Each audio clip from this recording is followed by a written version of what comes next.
Hoje nós vamos continuar a nossa mensagem do último domingo. Então, nós vamos falar hoje sobre uma família guerreira, segunda parte. Estamos refletindo no testemunho de José e Maria, os pais de Jesus. E quando nós falamos de José e Maria, os pais de Jesus, nós estamos falando dos pais de Jesus que se fez homem, que se encarnou, que viveu entre nós. Você já se viu diante de um desafio inesperado? Já recebeu uma responsabilidade da qual achou que não podia dar conta? Maria e José passaram por isso. Você já se sentiu esgotado fisicamente, mentalmente, por causa da luta diária para conseguir prover o pão necessário para sua família? José e Maria enfrentaram essa dura realidade de viver à margem da sociedade, de ter salários pequenos. Você já precisou sair às pressas de sua terra natal? Já precisou se tornar um refugiado? Já se sentiu desnorteado e apreensivo por ter sido obrigado a sair da sua casa? Uma mudança?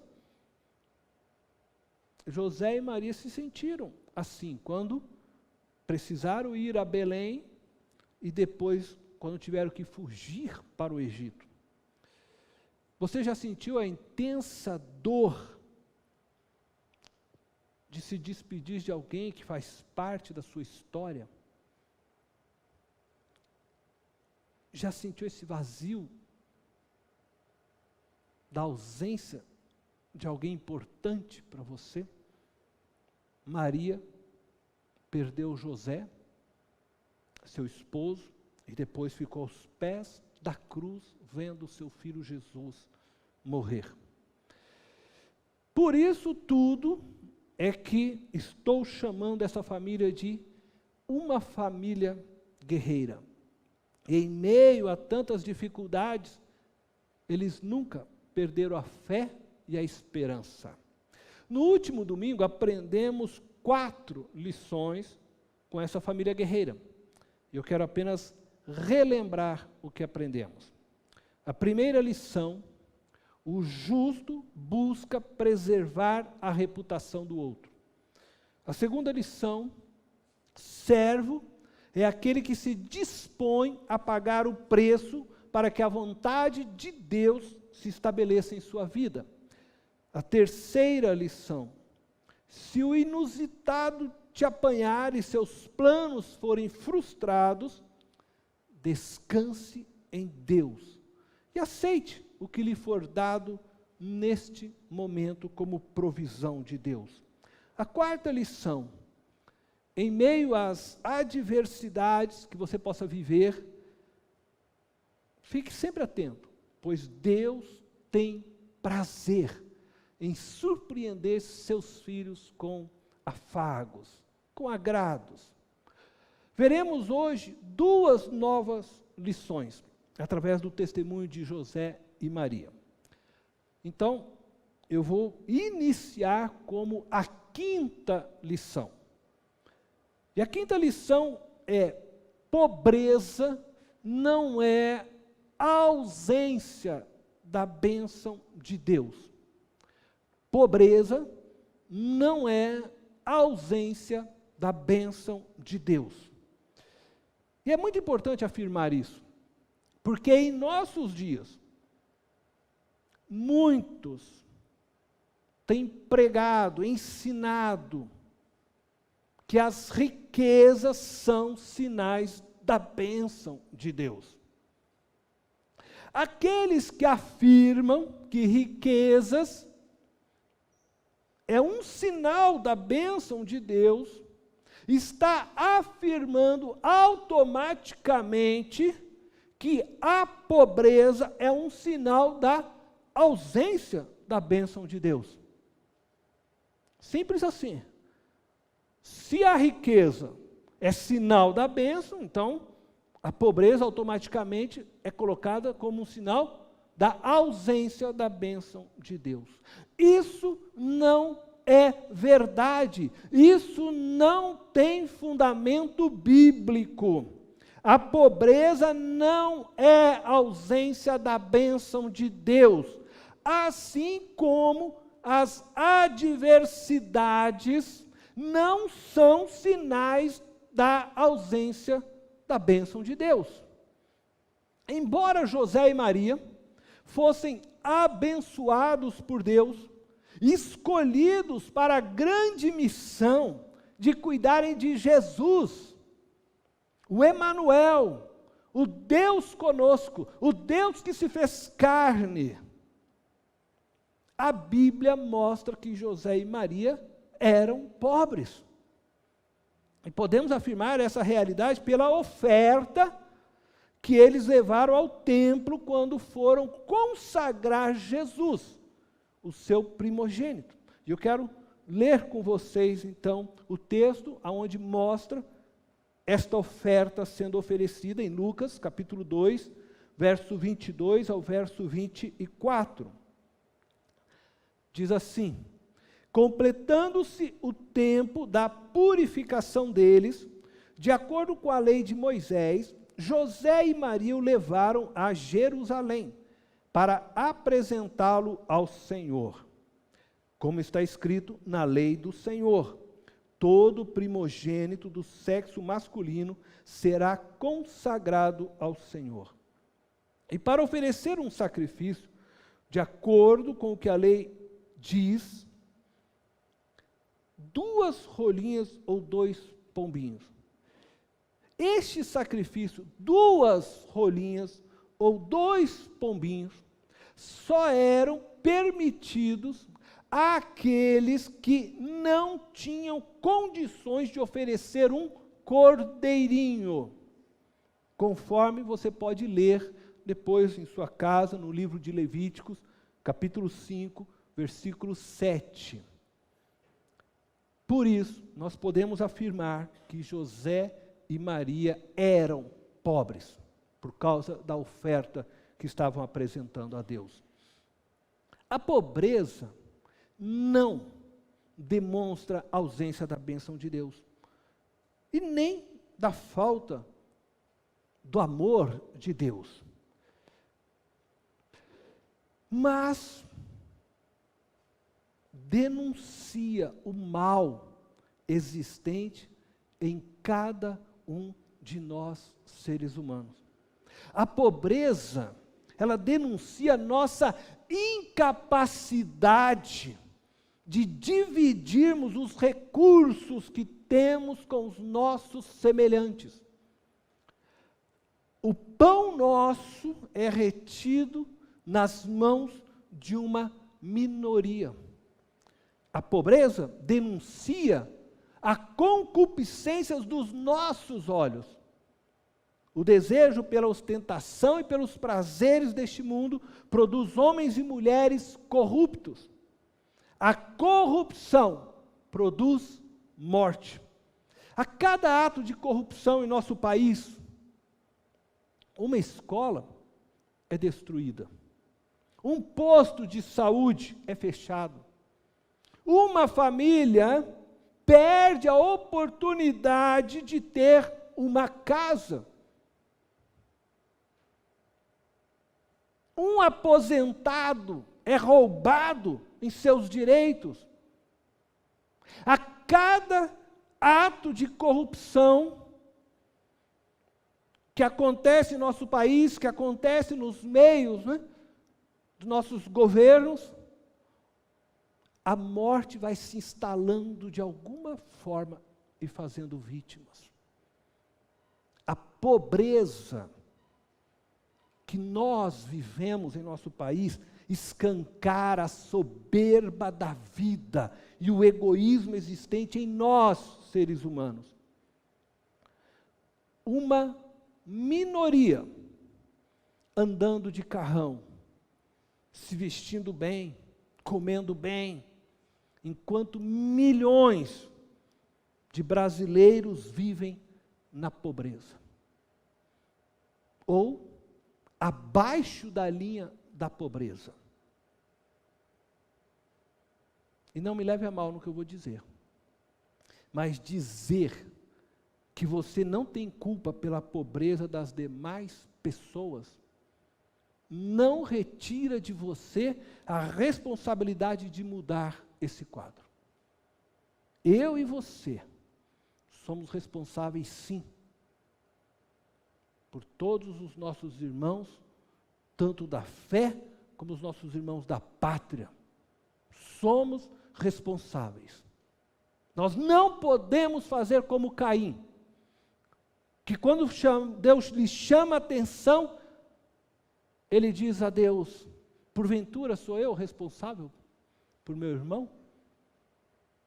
Somos responsáveis uns pelos outros. E eu quero apresentar hoje a vocês a listagem das classes sociais com base na faixa salarial das famílias brasileiras. E o que eu vou apresentar a vocês são dados do IBGE 2018.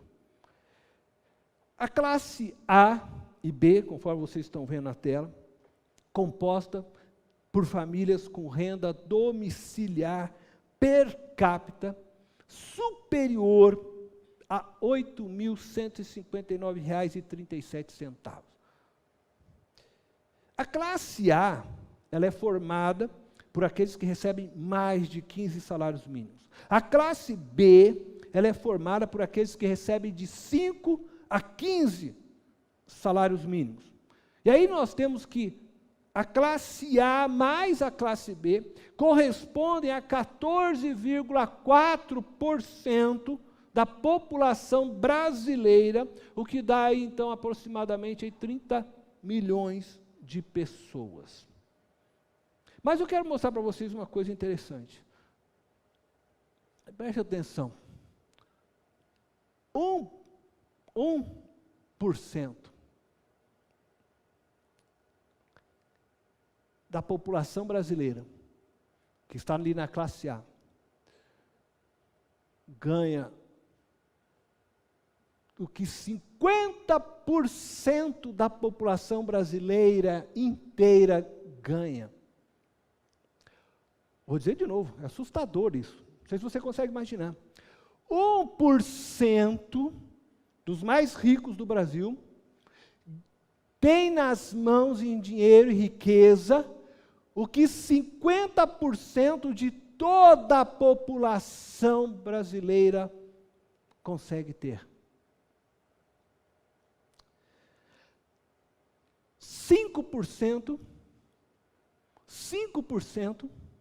de toda a população brasileira, os mais ricos, né? Então 5% da população brasileira, mais ricos, possui o que 95% de toda a população brasileira ganha de renda.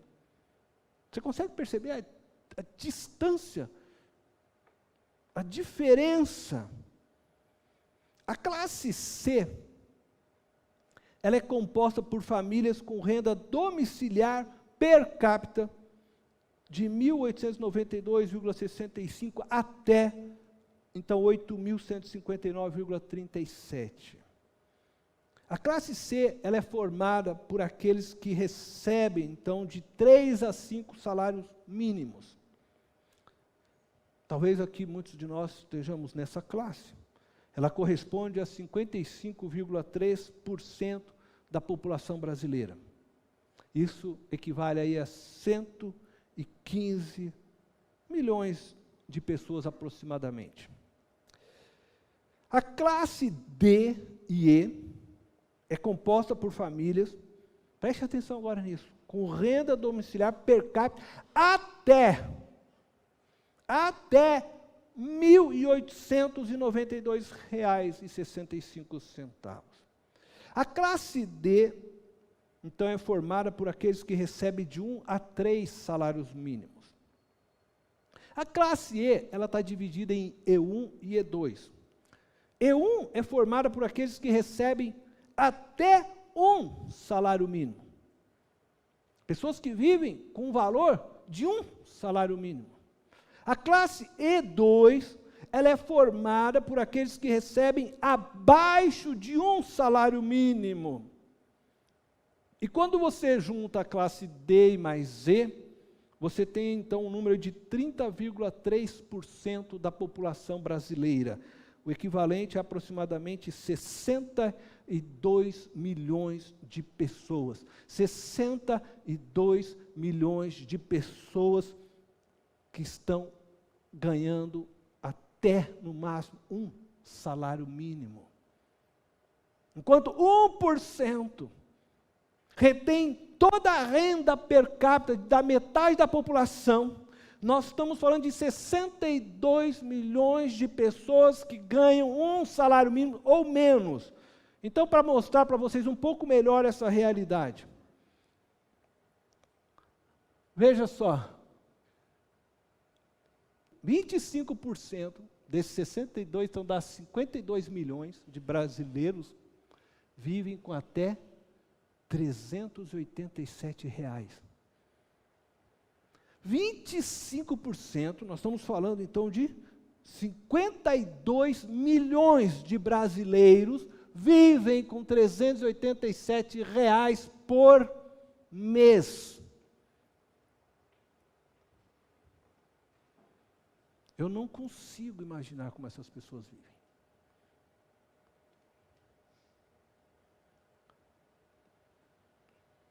Em casa, estragou a nossa sanduicheira. Eu fui comprar uma sanduicheira nova, R$130, R$120. Uma sanduicheira. Como pessoas consigam viver 387? Se paga um botijão de gás, R$90.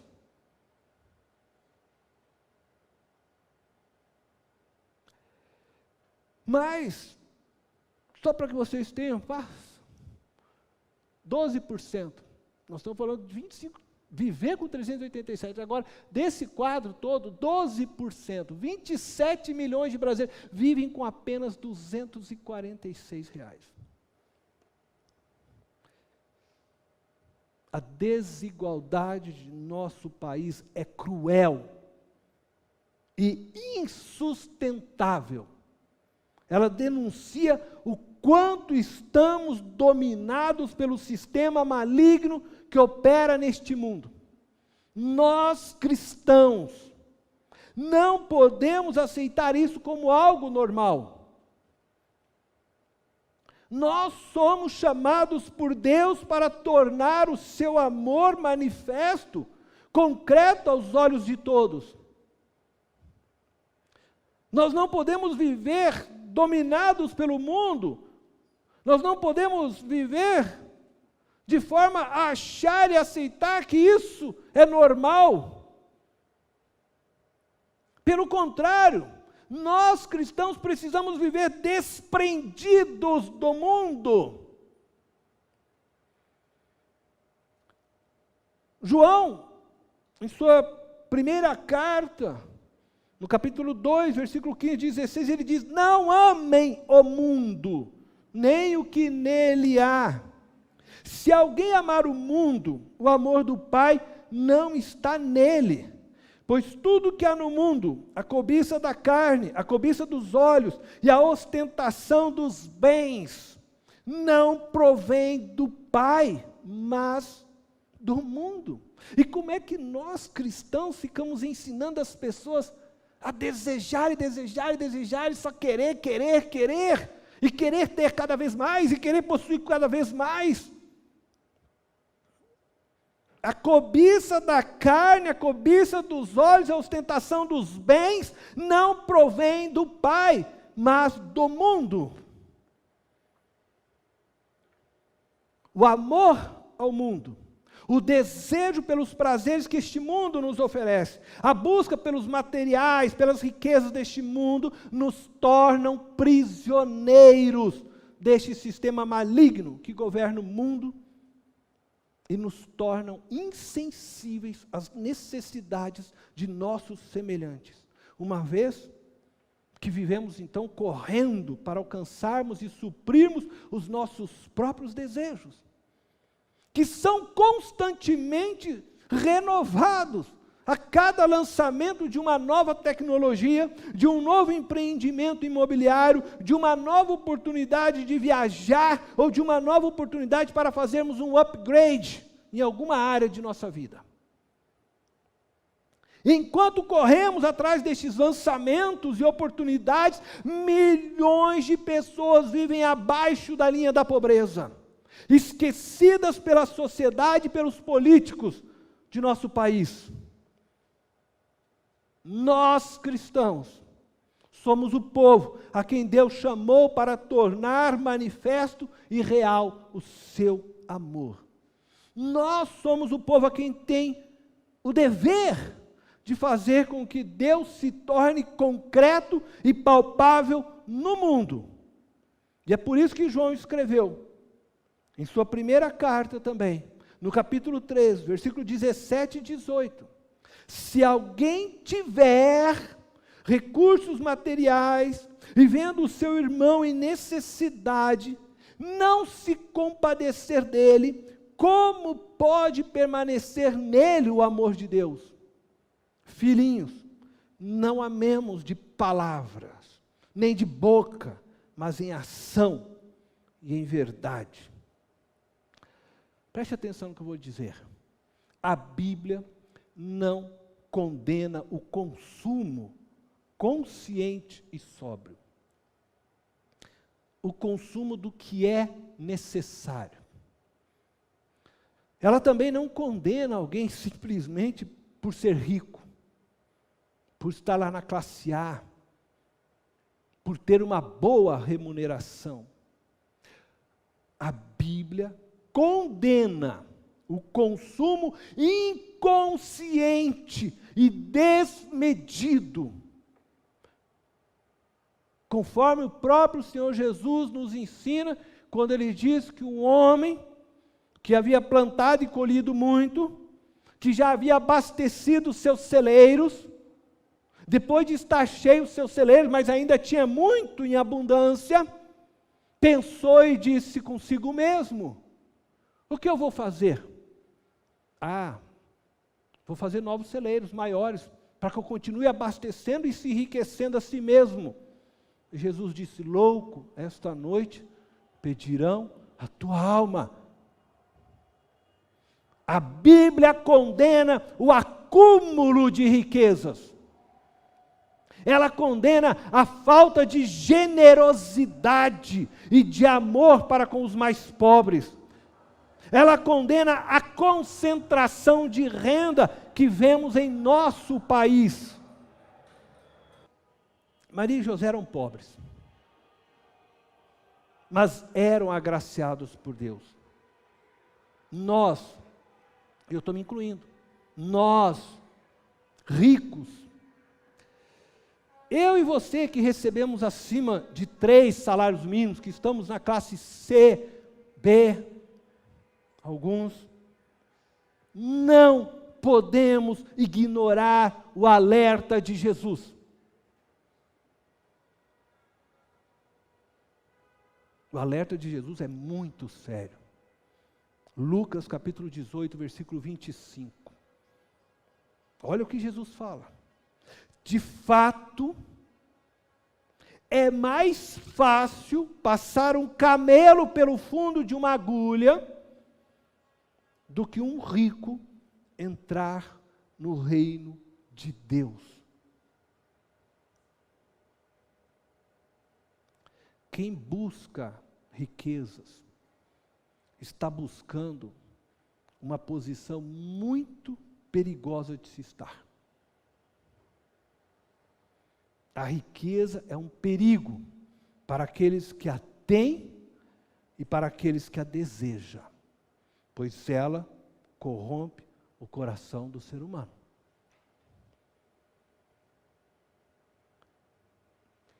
Deus não fez a escolha pelos pobres, como diz a teologia da libertação. Isso é uma mentira também, isso é errado.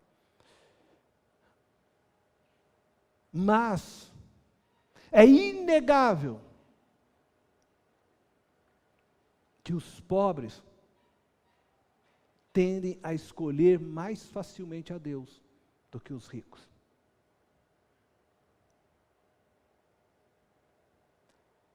Porque os ricos passam, sem perceber muitas vezes, a depositar sua fé e confiança na sua riqueza. O rico não se preocupa com a sua aposentadoria, porque ele confia na riqueza que ele abasteceu. O rico não se preocupa com a sua saúde, porque ele confia no plano de saúde que ele possui. O rico se assegura nos cavalos e nas carruagens, como diz o salmista. O pobre, ou ele clama a Deus, ou ele clama a Deus. Por isso Jesus disse, de fato é mais fácil passar um camelo pelo fundo de uma agulha, do que um rico entrar no reino de Deus. Cuidado, se você está buscando riqueza, um caminho perigoso.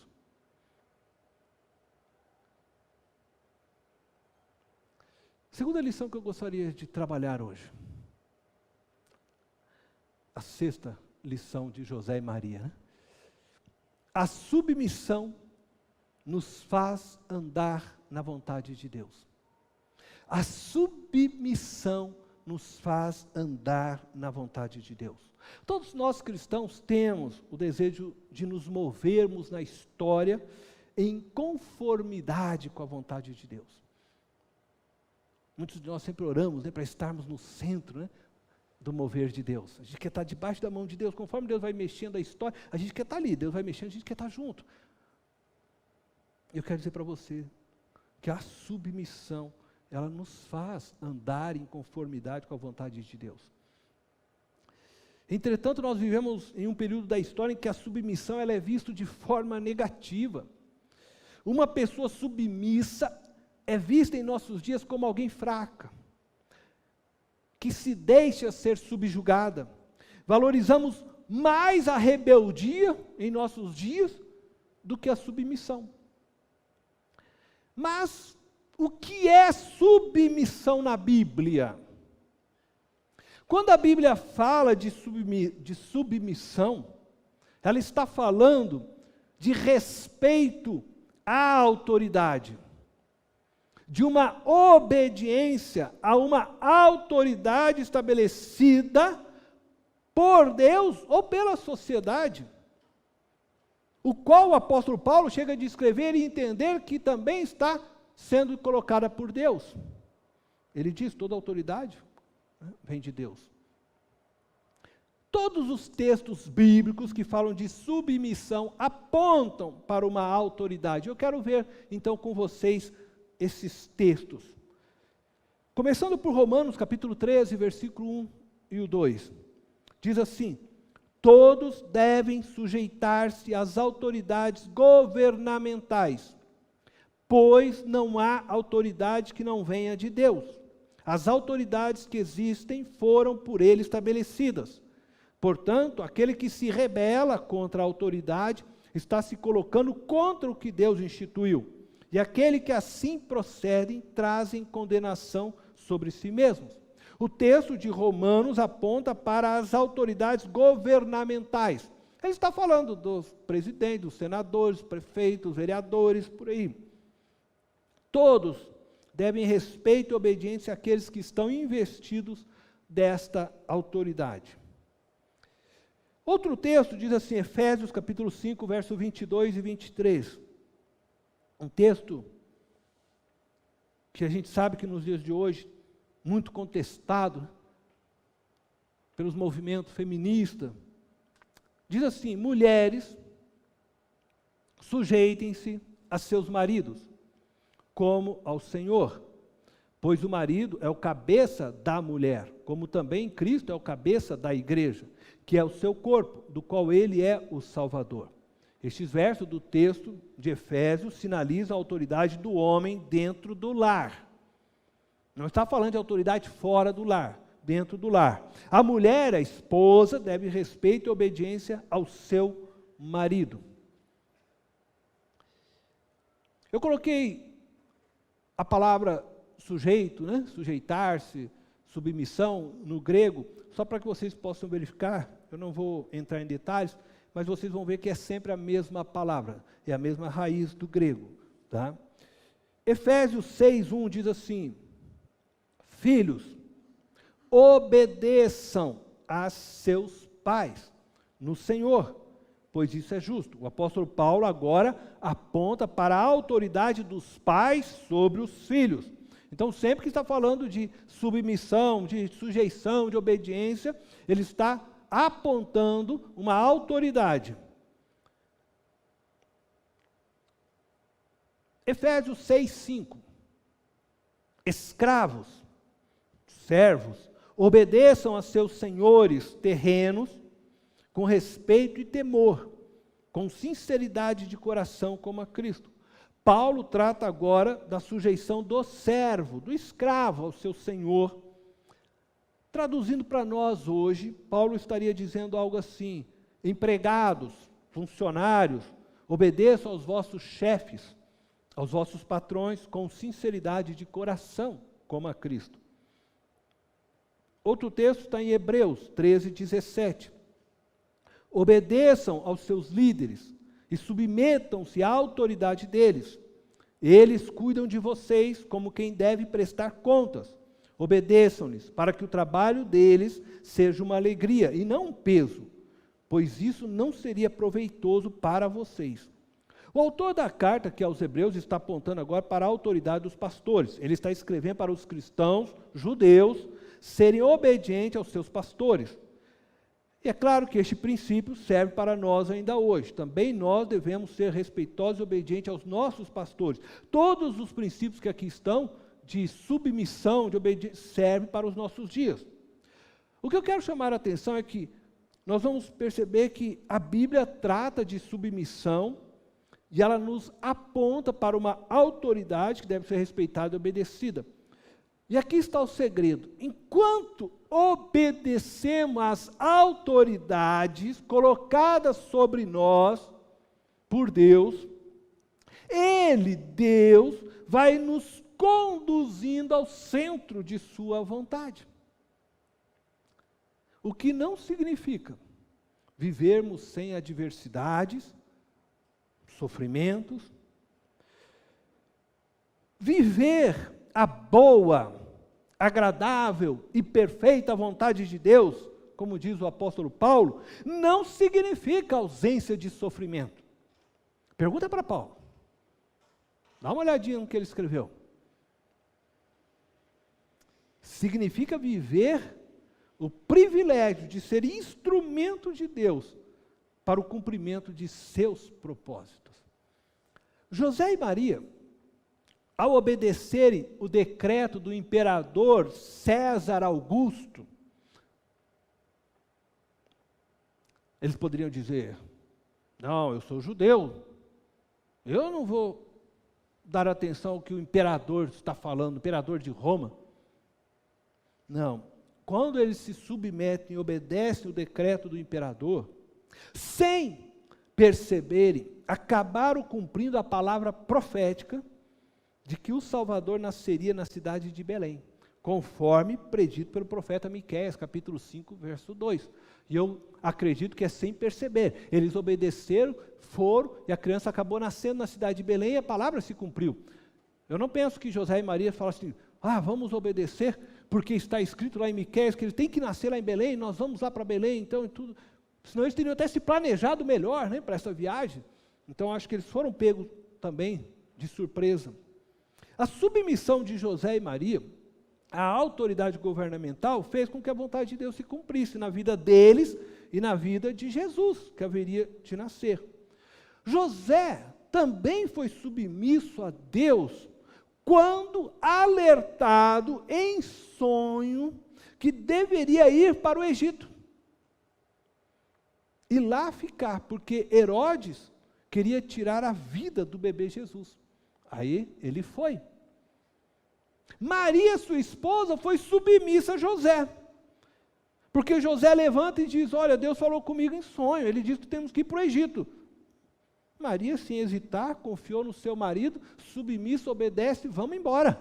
E foram para o Egito, longe dos parentes, para uma terra desconhecida, mas simplesmente crendo que estavam fazendo aquilo que era a vontade de Deus, cada um se submetendo às autoridades que estavam sobre si.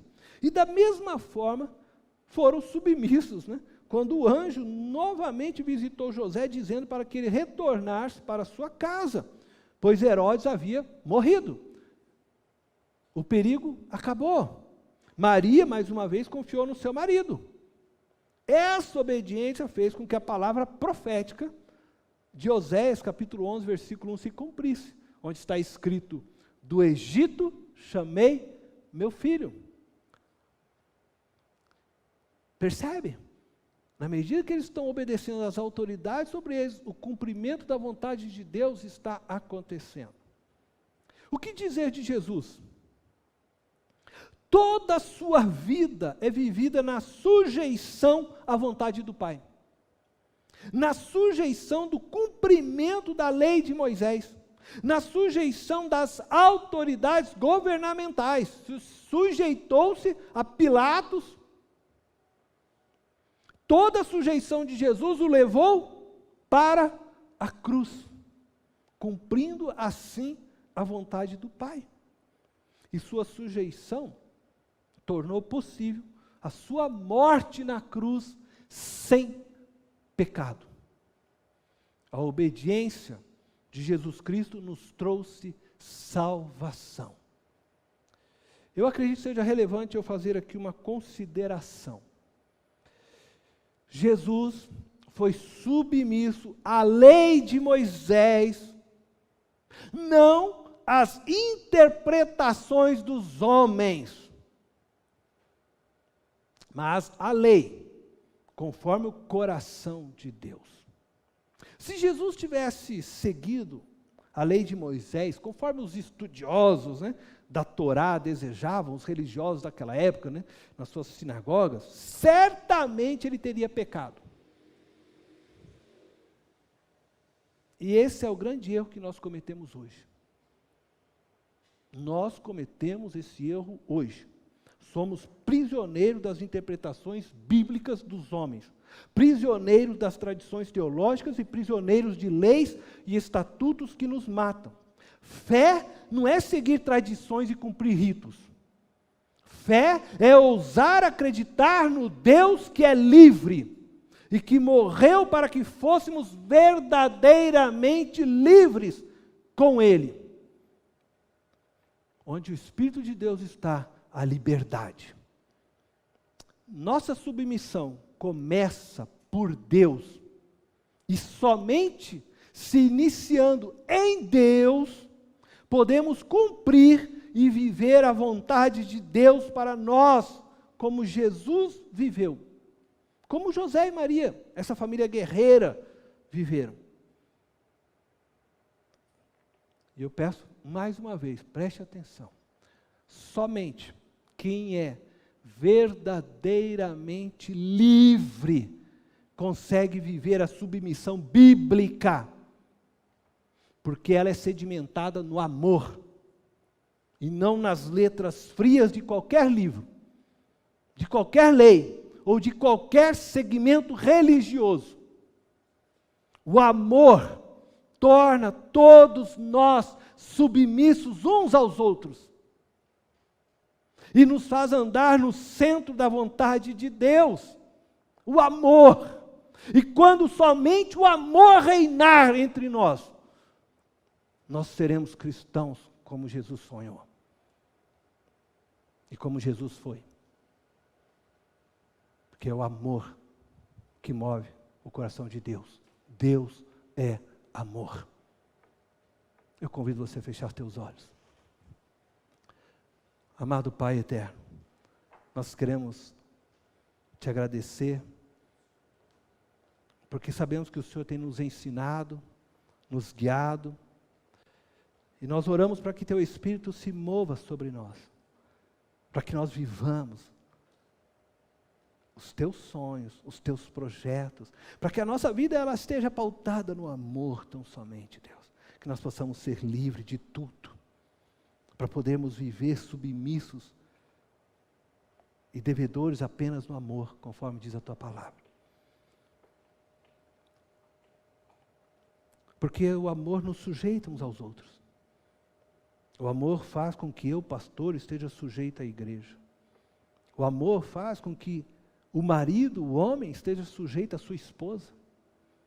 O amor faz com que governos estejam sujeitos ao povo. É o amor. Não é leis, não é estatutos, não são letras, é o amor. E o Senhor nos libertou para que a gente possa viver esse amor, e a tua palavra diz que o teu amor é derramado em nossos corações, que um dia nós consigamos viver isso. Esse é o sonho que eu creio do Senhor, porque o amor nos une, o amor nos faz ser submissos uns aos outros, o amor nos faz viver juntos, o amor nos transforma numa unidade, nos batiza com amor, Deus, nos envolva com amor, nos faz ser cheios de amor. É o que eu te peço, Senhor, em teu santo nome eu oro.